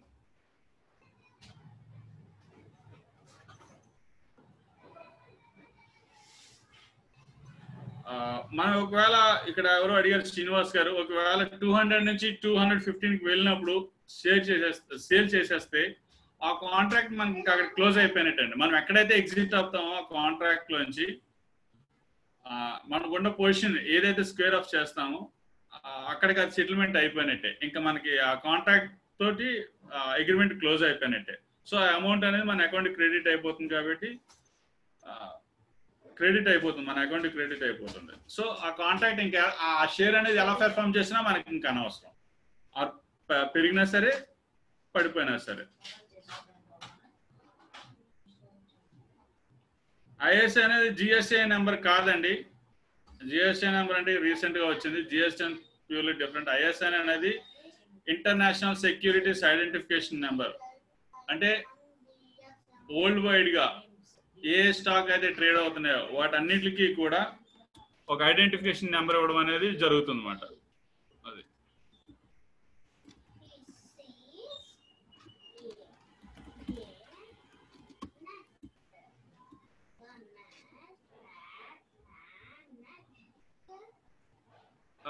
సెటిల్మెంట్ సైకిల్ ఎక్స్ప్లెయిన్ చేయమన్నారు. ఏ సెటిల్మెంట్ సైకిల్ అండి? నిన్నటిదా ఈ రోజుదా?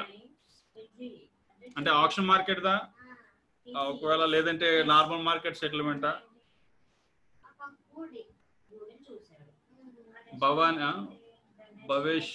భవనారి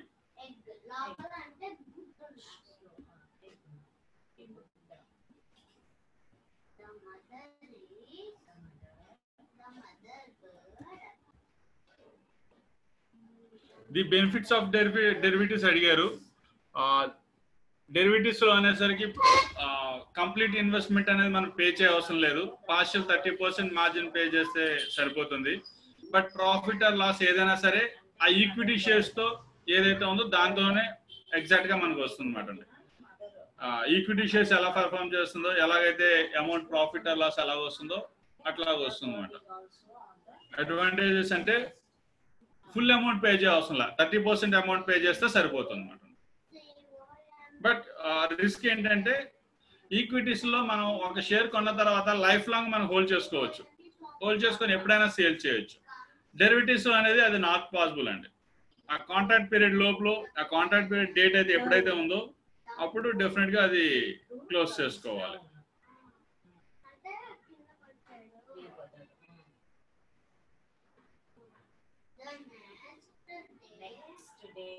ఈ అనేది ఇజన్ నెంబర్ లో ఈ అనే క్యారెక్టర్ ఏంటంటే ఒక కార్పొరేట్ కంపెనీస్ లేదంటే ఇండస్ట్రియల్స్, బ్యాంక్స్, ఇన్సూరెన్స్ కంపెనీస్ ఏమైనా సరే స్టాక్ మార్కెట్ లోకి ఎంటర్ అవుదాం అనుకుంటే వాటి ఈ అనేది అలాట్ చేస్తారండి. కాంట్రాక్ట్ అనేది ఎక్స్టెండ్ చేయడం అనేది జరగదండి. అవసరమైతే నెక్స్ట్ కాంట్రాక్ట్ స్టార్ట్ అవుతుంది కాబట్టి ఎవ్రీ మంత్ అలా కాంట్రాక్ట్ ఉంటుంది. నెక్స్ట్ కాంట్రాక్ట్ లోకి ఈ కాంట్రాక్ట్ మీరు క్లోజ్ చేసి కంప్లీట్ గా సెటిల్ చేసుకొని ఎంత amount or profit loss pay చేసి నెక్స్ట్ కాంట్రాక్ట్ అనేది మళ్ళీ కొత్తగా ఓపెన్ చేయాలండి. అంతేగాని ఎక్స్టెండ్ చేయడం అనేది జరగదు. సరే, నాకు ఒక 5 minutes ఇస్తే ఎవరో నార్మల్ సెటిల్మెంట్ అడిగారు. ఆ నార్మల్ సెటిల్మెంట్ గురించి అనేది మీకు నేను ఆల్రెడీ చెప్పాను, మళ్ళీ ఒకసారి ఎక్స్ప్లెయిన్ చేస్తానండి.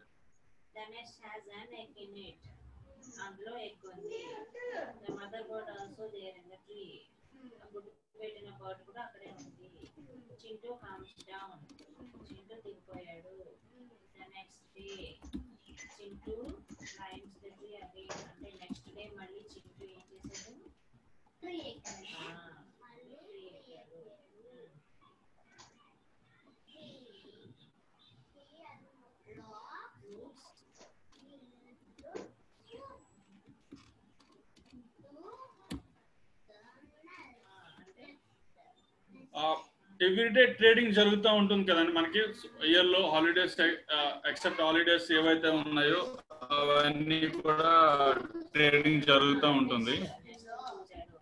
అలా ఎవ్రీడే ట్రేడింగ్ జరుగుతూ ఉంటుంది. దానికి ఎక్స్చేంజ్ ఏం చేస్తుందంటే ఎవ్రీడే ట్రేడింగ్ కి ఒక నెంబర్ అనేది ఇవ్వడం జరుగుతుంది. న్యూమరిక్ నెంబర్ అనేది ఐడెంటిఫికేషన్ కోసం న్యూమరిక్ నెంబర్ అనేది ఇవ్వడం జరుగుతుంది.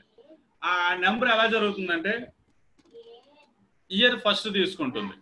ఫర్ సపోజ్ 2020 కాబట్టి ఇది 2020 అనేది ఇయర్ అనేది ఫస్ట్ తీసుకుంటుంది. జనవరి 1 ట్రేడింగ్ జరిగింది అనుకోండి 001 వస్తుంది. జనవరి 2 ట్రేడింగ్ జరిగింది అనుకోండి, ఇట్లా జనవరి 3 జరిగింది అనుకోండి. అరౌండ్ మనం ఇప్పుడు సెప్టెంబర్ లో ఉన్నాం కాబట్టి అరౌండ్ ఎంత కాదనుకున్నా ఇలా వచ్చి 190, 180 ట్రేడింగ్ డేస్ జరుగుంటాయి. టోటల్ గా 250 to 260 ట్రేడింగ్ డేస్ అనేవి జరగడం అవుతుంది. అంటే హాలిడేస్, సండేస్, సాటర్డేస్ అన్ని తీసేస్తే ఎందుకంటే 100 days పోతాయి. సండేస్ 54, సాటర్డేస్ 54 తీసేస్తే 100 days పోతుంది. సో అరౌండ్ 240 నుంచి 260, 55 ఆ మధ్యలో అనేది ట్రేడింగ్ జరగడం జరుగుతుంది అన్నమాట. సో సెప్టెంబర్ లో ఉన్నాం కాబట్టి 2020-180 అంటే ఈ రోజు ట్రేడింగ్ కి ఇట్లాగా ఒక నెంబర్ ఇవ్వడం అనేది జరుగుతుంది. ఇలాగ ఎందుకు ఇస్తుందంటే అండి, ఈ సెటిల్మెంట్ చేసేటప్పుడు ఏ రోజు జరిగిందని డేట్లు పెట్టుకోవడం మానేసి ఇట్లా నెంబర్ పెట్టుకుంటుంది అన్నమాట. డేట్స్ అనేది మెన్షన్ కాకుండా నెంబర్ పెట్టుకుంటుంది. ఏ రోజు సెటిల్మెంట్ జరిగింది, వాళ్ళకి ఏ రోజు షేర్లు వచ్చాయి, అయితే వాళ్ళ షేర్లు ఏ రోజు కొన్నారు అనేది తెలుసుకోవడం కోసం ఈజీగా ఉంటుంది అని చెప్పి ఇట్లాగా సెటిల్మెంట్ అనేది పెట్టుకోవడం జరుగుతుంది అన్నమాట. అంటే ఇన్ కేస్ ఏదైనా డిఫాల్ట్ అనేది జరిగితే ఎలా ఈజీగా రెక్టిఫై చేసుకోవడం కోసం అని చెప్పి వాళ్ళ దగ్గర ఉన్న బ్యాకప్ లో ఈజీగా రెక్టిఫై చేసుకోవడం గురించి ఇట్లా డిజైన్ చేయడం జరుగుతుంది. ఈ సెటిల్మెంట్ ఎలా చేస్తుందంటే ఒక ఈక్విటీస్ మార్కెట్ లో T+2 సెటిల్మెంట్ అంటున్నమాట. T+2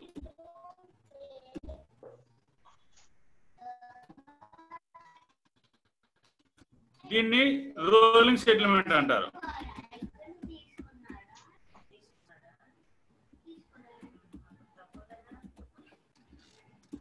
T+2 లో ఈక్విటీస్ ని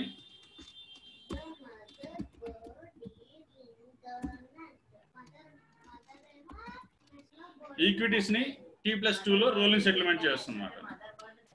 ఈ T+2 అనేది ఏంటంటే ఈ రోజు ట్రేడింగ్ జరిగింది అనుకోండి, ఈ రోజు T ఈ 2 అనేది ఏంటంటే నెక్స్ట్ 2 వర్కింగ్ డేస్. సపోజ్ ఈరోజు ఫ్రైడే, రేపు Saturday Sunday holiday. So T+1 అనేది ఎప్పుడు వస్తుందంటే మండే వస్తుంది. టీ అనేది ఫ్రైడే అవుతుంది.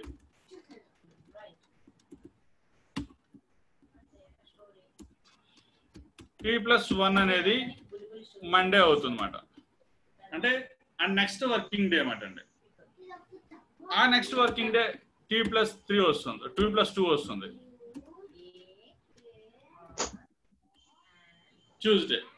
ఇలా T+2 అనేది డిజైన్ చేయడం. ఇంకా ఎన్ని రోజులు అయితే అట్లాగా.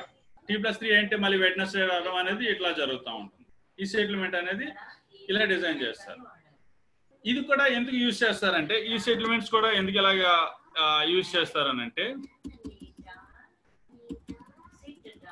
ఒక ఇన్వెస్టర్ పర్చేస్ లెవెల్లో మీకు చెప్తాను. స్టాక్ బ్రోకర్ అండి. ఒక ఇన్వెస్టర్ ఒక స్టాక్ బ్రోకర్ ద్వారా పర్చేస్ చేస్తే, అంటే ఈ రోజు ట్రేడింగ్ చేస్తే,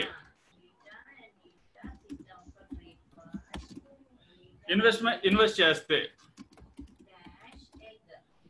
టీ అనే దాంట్లో ఇన్వెస్ట్మెంట్ చేస్తే T+1 లో అమౌంట్ పే చేయాలి.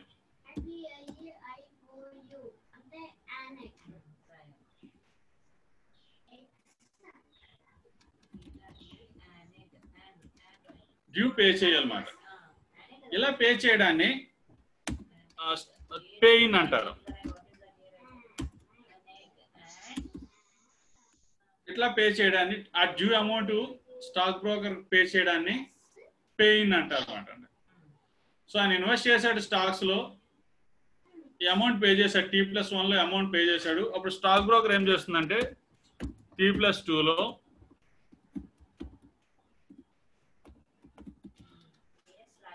సెక్యూరిటీస్, అంటే ఏదైనా ఒకటే అండి, షేర్స్ మీకు అర్థం అవడానికి చెప్తాను. డెలివరీ ఇస్తుంది అన్నమాట. T+2 లో షేర్స్ అనేది ఆ ఇన్వెస్టర్ కి డెలివరీ ఇస్తుంది.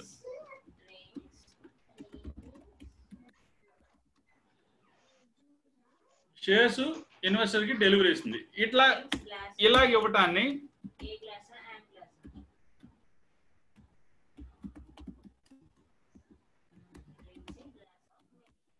ఇలా T+2 లో అలా షేర్స్ ఇవ్వడాన్ని సెక్యూరిటీస్ పేఅవుట్ అంటారు.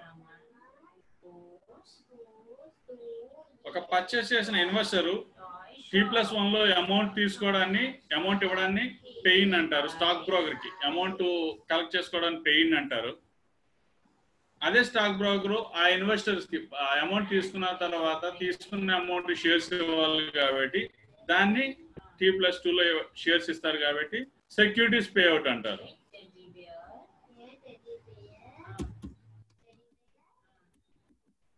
సేలింగ్ అండి, సేల్. ఇది కూడా సేమ్ అండి. T+3 లో స్టాక్స్ ఎగ్జిట్ అవుతారు.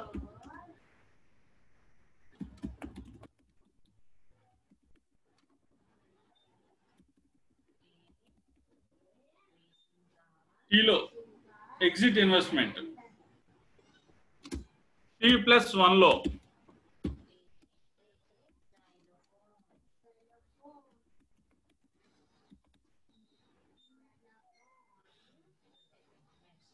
చెప్పాను కదా మీకు, డిమాట్ మీ అకౌంట్ లో ఉంటే బ్యాంక్ అకౌంట్ లోనే ఉన్నట్టండి. నేను చెప్పాను మీకు ఆల్రెడీ. T+1 లో మనం సైన్ చేసి ఇవ్వాలి. ఒక డిఐఎస్, డెలివరీ ఇన్స్ట్రక్షన్ స్లిప్ అనేది, లైక్ అది cheque book equal to cheque book అండి. అది కూడా ఆ డెలివరీ ఇన్స్ట్రక్షన్ స్లిప్ అనేది సైన్ చేసి ఇవ్వాలి.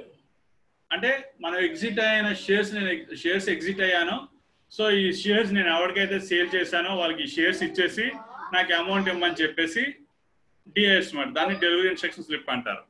T+2 లో దీన్ని ఏమంటారంటే, సారీ,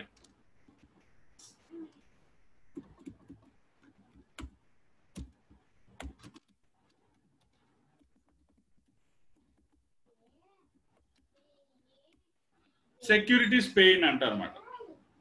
T+1 లో మీరు షేర్స్ సేల్ చేస్తారు కాబట్టి డిఐఎస్ సబ్మిట్ చేయడాన్ని, అలా చేయడాన్ని సెక్యూరిటీస్ పే ఇన్ అంటారు.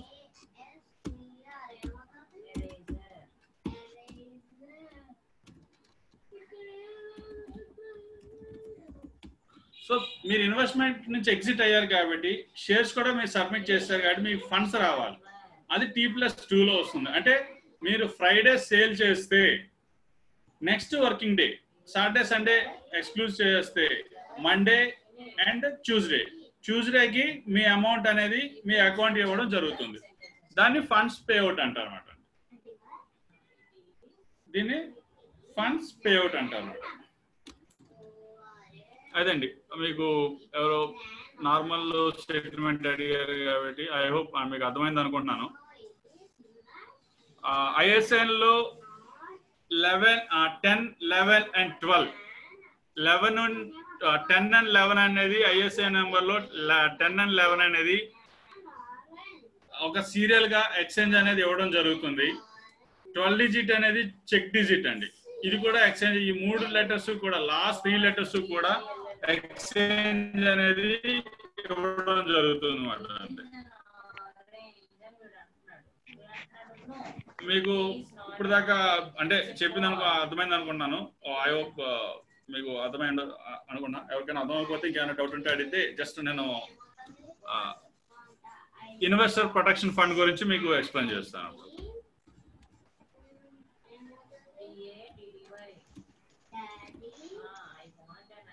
ఓకే, ఎక్స్చేంజ్ ఏం చేస్తుందంటే ఇదంతా అయిపోతుంది కదండి. మామూలుగా అంతా కూడా ఒక సైక్లింగ్ లో అంతా కూడా రెగ్యులర్ గా అనేది జరుగుతూ ఉంటుంది. రెగ్యులర్ గాను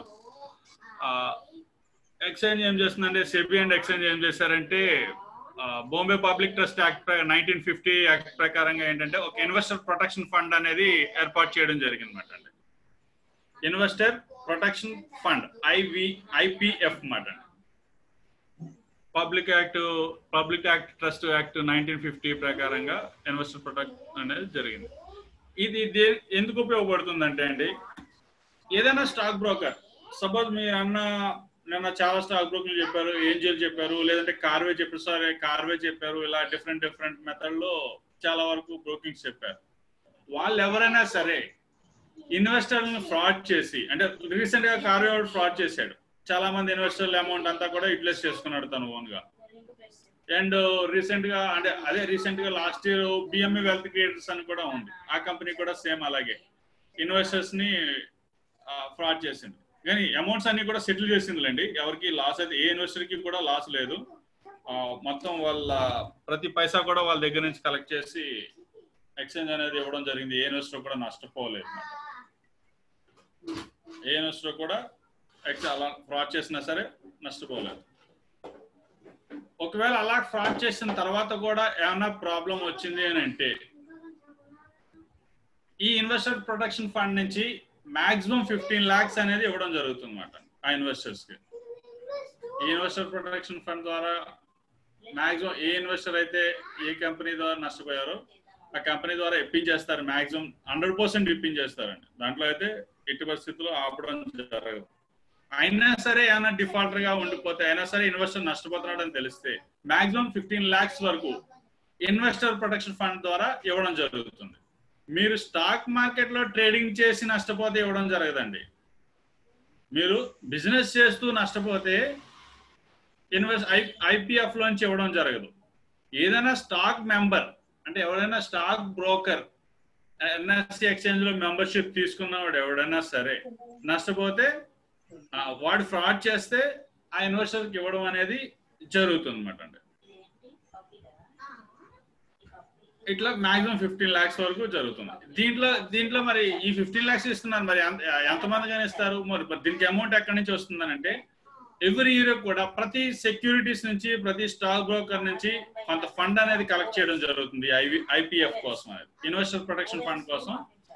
ప్రతి ఎక్స్చేంజ్ లో ఎంటర్ అయిన ప్రతి ఒక్క కంపెనీస్ నుంచి, ప్రతి ఒక్క స్టాక్ బ్రోకర్స్ నుంచి, ప్రతి ఒక్క ఇండస్ట్రియల్ నుంచి, దేని నుంచి అయినా సరే స్టాక్ మార్కెట్ లో ఉన్న ప్రతి కంపెనీ నుంచి కూడా వాళ్ళ దగ్గర నుంచి ఎవ్రీ ఇయర్ ఈ ఫండ్స్ అనేది కలెక్ట్ చేయడం జరుగుతుంది. సరే, ఇట్లా అమౌంట్ రెగ్యులర్ గా డిపాజిట్ చేస్తూ ఉంటారు కదా, ఎవ్రీ ఇయర్ చేస్తూ ఉంటారు. మాక్సిమం అంతా సెటిల్ చేస్తుంటే అమౌంట్ అంతా కూడా అట్లాగే ఉంటుంది.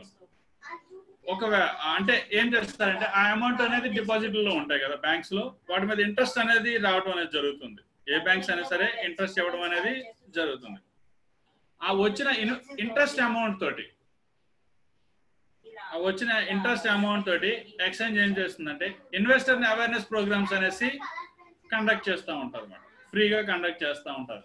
మాక్సిమం ఇండియా మొత్తం ఎవ్రీ సాటర్డే అనేది ఇలాంటి ప్రోగ్రామ్స్ అనేవి ఇన్వెస్టర్ అవేర్నెస్ ప్రోగ్రామ్స్ అనేసి కండక్ట్ చేయడం అనేది ఎవ్రీ సాటర్డే జరుగుతూ ఉంటుంది అన్నమాట.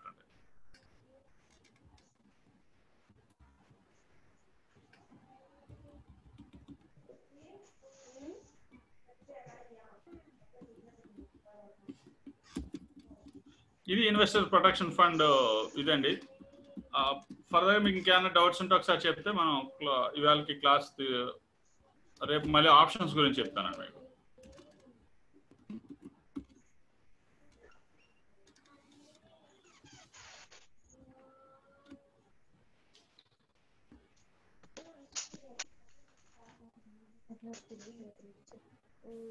Does this work for intraday trading too? ఏదండి ఫ్యూచర్స్ అయితే ఇంటర్డే ట్రేడింగ్ వర్క్ చేస్తున్నా పని చేస్తుందని పర్వాలేదు. ఇంటర్డే ట్రేడింగ్ కోసమే మ్యాక్సిమం వాటి గురించి అనేది పెట్టారు.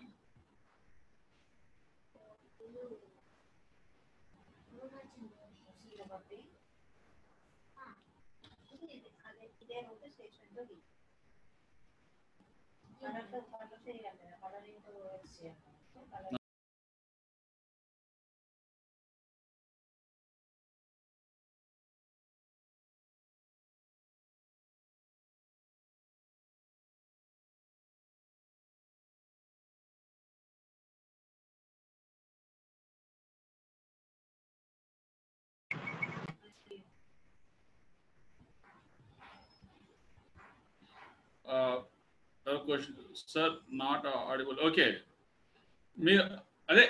మీరు ఫ్యూచర్స్ ఏదైనా సరే ఈక్విటీస్ కూడా నార్మల్ సెటిల్మెంట్ కూడా డైలీ ఇంట్రాడే చేసుకోవచ్చు. బట్ దానికి సెటిల్మెంట్ అంటూ ఏమి ఉండదండి. ఈ రోజు ఈక్విటీస్ లో ఈ రోజు అమ్మేస్తారు కాబట్టి ఇంట్రాడేలోనే అయిపోతుంది. అవన్నీ సెటిల్ చేయడం అంటే అమౌంట్ మీ దగ్గర అమౌంట్ కలెక్ట్ చేసుకోవడం కానీ T+1 లోని కలెక్ట్ అంటే ఫర్ సపోజ్ ఈ రోజు మార్నింగ్ కొన్నామండి, ఈవినింగ్ లోపల సేల్ చేసామండి, ప్రాఫిట్ ఆర్ లాస్, మీకు ప్రాఫిట్ అనేది రేపు మీ అకౌంట్కి వచ్చేస్తుంది T+1 లో. అది ఈక్విటీస్ లోనే జరుగుతుంది, నార్మల్ మార్కెట్ లోనే జరుగుతుంది అన్నమాట. ఓకే, డెరివేటివ్స్ మార్కెట్ లో కూడా జరుగుతుంది. ఈక్విటీస్ నార్మల్ మార్కెట్ లోనే జరుగుతుంది, డెరివేటివ్స్ మార్కెట్ లోనే కూడా జరుగుతుంది. సో రెండింటికి సూటబుల్ అండి ఇంట్రాడే అనేది. ఈక్విటీస్ లో చేసుకోవచ్చు, డెరివేటివ్స్ లో కూడా చేసుకోవచ్చు.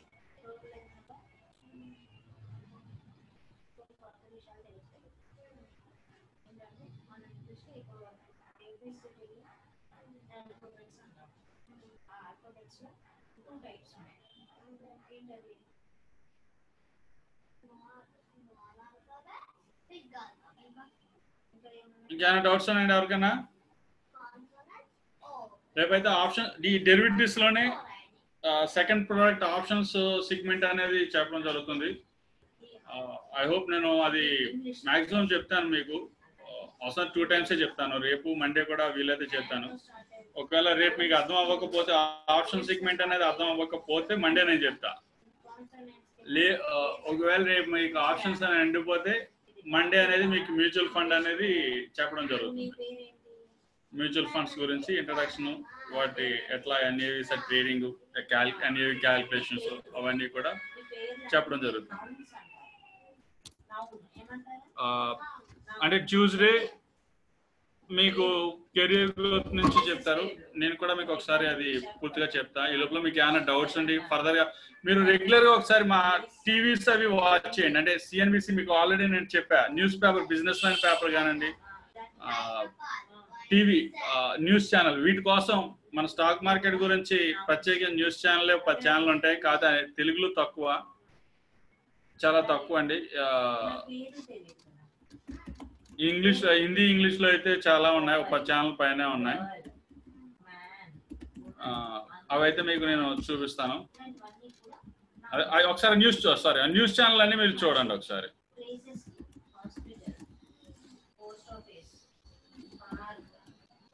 ఆ న్యూస్ ఛానల్ అన్ని మీరు ఒకసారి చూడగలిగితే మీకు ఏమైనా డౌట్స్ రావచ్చు. సో మీ ఫీడ్బ్యాక్ ఇంట్రాడే ప్రాక్టీస్ అనేది ప్రాక్టీస్ అంటే ఏముండదండి. స్టాక్ మార్కెట్ లో మీరు సైమల్టేనియస్ గా యాక్టివ్ గా ఉండి ఇంట్రాడే ఎగ్జిట్ అవ్వడం అనేది రావాలి.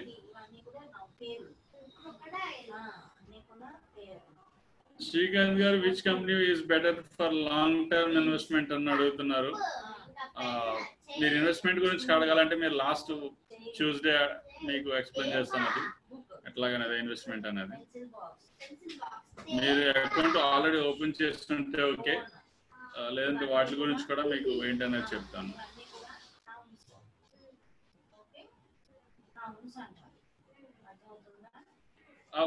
మెటీరియల్ అనేది సెండ్ చేస్తామండి, దాని గురించి అవుతుంది. ఇంకా ఫుల్ ప్లెజర్ గా లేదు మెటీరియల్ అంతా కూడా, దాన్ని మార్చాలి ఇంకా కొన్ని. అంటే ప్రెసెంట్ కొన్ని మన సెప్టెంబర్ 1 నుంచి కూడా చాలా రూల్స్ అనేది ఎక్స్చేంజ్ లో మారాయి. చాలా రూల్స్ మారాయి ఎక్స్చేంజ్ లో. ఎందుకంటే చెప్పాను కదా ప్రీవియస్ లో కార్వేవాడు బిఎంఏ క్రియేటర్స్ కొన్ని ఎర్రర్స్ చేయడం వల్ల ఎక్స్చేంజ్ సెప్టెంబర్ 1 నుంచి చాలా రూల్స్ అనేది మార్చింది. అవన్నీ కూడా మార్చాలి. So will take little time అండి.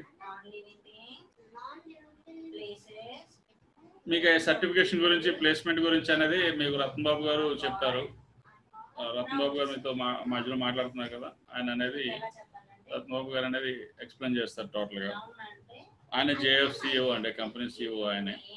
సో డెఫినెట్లీ ఆయన మీకు ఆ ప్లేస్మెంట్స్ గురించి వాటి గురించి అనేది డెఫినెట్ గా ఎక్స్ప్లెయిన్ చేస్తారండి. అంటే యానిమల్స్ అటు ఇటు కదులుతాయి కాబట్టి they are living animals. Okay, living things. Things అంటే ఇప్పుడు ఈ స్టూల్ ఉంది, బుక్ ఉంది, మనం ఇక్కడ పెట్టాం, ఇక్కడ నుంచి కదలదు, దీని కాళ్ళు లేవు, నడవదు కదా. ఓకే అండి, థ్యాంక్ యూ, బాయ్ అండి అందరికి. రేపు కలుద్దాం. రేపు ఆప్షన్ సెగ్మెంట్ అనేది చెప్తాను. అంటే ఇంతవరకు మీకు ఏంటంటే ఒక ఫుల్ ఇన్వెస్ట్మెంట్ చేసి లాంగ్ టైం ఎలా ఉంచాలనేది ఈక్విటీస్ లో చెప్పాను మీకు. అంటే ఒక షేర్ వాల్యూ ₹1,00,000 కొన్నాం అనుకోండి, state Bank of India ₹1,00,000 worth quantity కొన్నాం అనుకోండి, అంటే ఒక 500 షేర్లు కొన్నాం అనుకోండి, ₹200 చొప్పున 1 lakh పే చేసేసేయాలి. 1 lakh కూడా పే చేసేయాలి. సో అది ఎంత పెరిగితే ప్రాఫిట్ అనేది ఆ స్టేట్ బ్యాంక్ షేర్ అనేది ఎంత గ్రోత్ వస్తుంటే మనకి అంత గ్రోత్ వస్తూ ఉంటుంది. కానీ క్వాంటిటీ వైజ్ వస్తుంది. మనకి ఎంత 500 క్వాంటిటీ ఉన్నాయి కాబట్టి ₹10 పెరిగితే 5,000 వస్తుంది. 200 నుంచి 210కి వెళ్తే 5,000 వస్తుంది. ఈ డెరివేటివ్స్ లోకి వచ్చేసరికి అదే అమౌంట్ తోటి, అంటే 1,80,000 అమౌంట్ తోటి 30% మార్జిన్ చాలు. 1 lakh అమౌంట్ 80 అనేది మీరు మైండ్ లో పెట్టుకోవద్దండి. 30% ఇక్కడ పర్సెంటేజ్లే మనకి ముఖ్యం అండి. 30% మార్జిన్ తోటి 3,000 క్వాంటిటీ కొని అదే ₹10 లో ప్రాఫిట్ ఎలా గెయిన్ చేయడం. అంటే 1 lakh పే చేసి 500 క్వాంటిటీ కొని ఇన్వెస్ట్ చేసుకుంటే అది ₹10 పెరిగితే 5,000 వస్తుంది. అదే 3,000 క్వాంటిటీ కొని 30% మార్జిన్ పే చేస్తే 30,000 వస్తుంది అన్నమాట. అంటే అందరికీ కూడా కాకపోవచ్చు, ఆ 30% మార్జిన్ కూడా అందరికీ కాకపోవచ్చు. బట్ ఇంకా బిజినెస్ చేయాలి, ఇంకా తక్కువ ఇన్వెస్ట్మెంట్ బిజినెస్ చేయాలి అనేది ఈ ఆప్షన్ ట్రేడింగ్ అండి. బట్ రిస్క్ అయితే ఉంటాయండి. మీకు ఎక్కడైతే రిస్క్ ఉంటుందో అక్కడే ప్రాఫిట్స్ అనేవి రావడం జరుగుతాయి అన్నమాట. అంటే ఇంకా తక్కువ లో ఇన్వెస్ట్మెంట్ పెట్టి ఆ స్టేట్ బ్యాంక్ ఎలా మూవ్ అయితే దాంతో పాటు ప్రాఫిట్స్ ఎలా తీసుకోవటాన్ని తక్కువ ఇన్వెస్ట్మెంట్ తోటి ఆ కంపెనీ యొక్క గ్రోత్ ని బట్టి ఎలా పెరుగుతుందో దాంతో పాటు సమానంగా, అంటే డెరివేటివ్స్ తో పాటు సమానంగా ప్రాఫిట్స్ ఎలా తీసుకోవాలనేది రేపు చెప్పే ఆప్షన్ మార్కెట్ అండి. ఆప్షన్ మార్కెట్ అండి. ఓకే అండి, బాయ్. రేపు కలుద్దాం అందరికి. సార్ రత్న గారు, సార్ క్లాస్ అయిపోయిందండి. ఎంతమంది వచ్చారు పార్టిసిపేట్స్? 55 వరకు వచ్చారు సార్ అరౌండ్. ఓకే, క్లోజ్ చేద్దాం. మరి ఏమైనా డౌట్స్ ఉన్నాయంట? అడిగానండి, అయిపోయింది. డౌట్స్ క్లారిఫికేషన్ కూడా ఇచ్చానండి. వీళ్ళు ఏంటంటే ఫీడ్బ్యాక్ చేసే వాళ్ళతో ఒకసారి మాట్లాడి. Hello sir. Yeah, tell me. చెప్పండి సునీల్ గారు. Sir, thank you.